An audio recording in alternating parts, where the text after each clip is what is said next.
Okay, question number 4. I like this one. How do we reset raised beds for fall garden? I love this one because this is my favorite job in the garden, in the food forest, around the farm. Cycle the nutrients. Like, that's the name of the game. That's why we compost. That's why we chop and drop. That's why we rotate our animals frequently. It's all about cycling those nutrients. The more we can take what's above the ground and put it back in, take it above the ground and put it back in, the healthier our soil is going to be. The more microbes, the more beneficial insects will be in our system, the richer the compost and the organic matter and the humus in the soil is going to be. Our nutrients are going to increase. Like, that's my favorite job. That's my favorite job. In the whole system, it's my favorite job.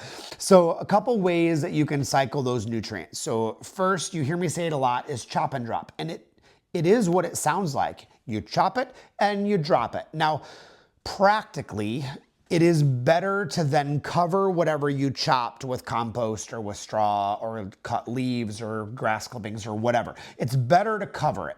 Sure, because what that does is it sequesters the nitrogen and the nutrients into the soil. If you just chop it and leave it on top while it's still green, the nitrogen is actually released back into the atmosphere in a large degree. So I do like to try and cover it to sequester that and trap it back in my soil. So chop and drop is the name of the game right now. And that could be all of the crops above ground. It could be your spent tomatoes, your spent peppers, your spent whatever. I never rip out the plant and just throw it on the compost pile. Now, if it's diseased, sure, I'm probably gonna do that. Typically, I rip everything out, I bury it in the soil, and I cover it back up, and I put it back into the system usually. Now, if it is diseased, I will put it on a hot composting pile above 135 degrees to kill off any of those pathogens. But by and large, I just put everything back into the ground, into the soil. A lot of plants, I'll just cut off the top, let the roots decompose under the soil, and then I don't even disturb the soil.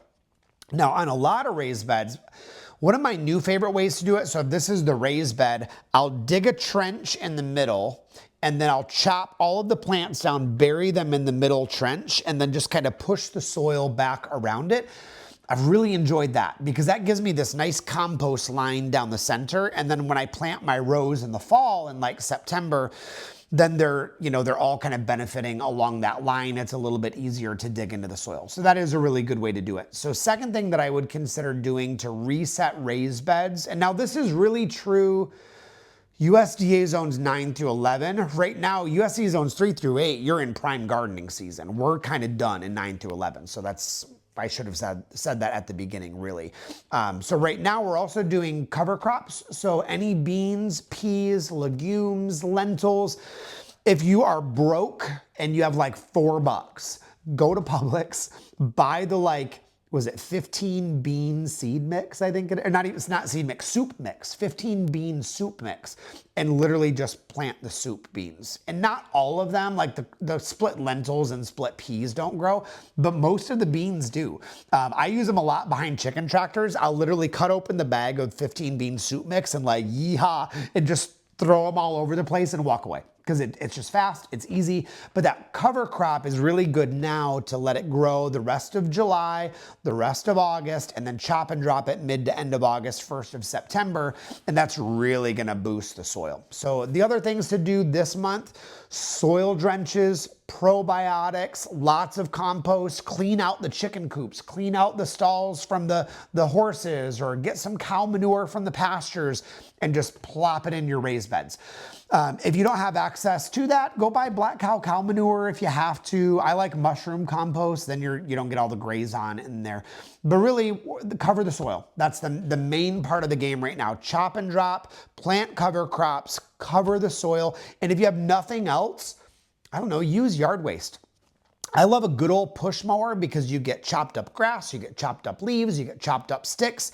It's nitrogen, it's carbon, it's minerals, it's probably bugs and insects or whatever in there. And I just use the grass clippings. And there's a lot of areas that I do that intentionally because the grass clippings are so good at suppressing weeds. So if you're somebody that has really struggled in the past with straw with the graze on thing, just use grass clippings. It's growing in your yard and you shouldn't be using chemicals in your yard anyway. So of course it's gonna be safe for it to use. So that's the kind of easy ways to do the raised bed, is just cycle the nutrients.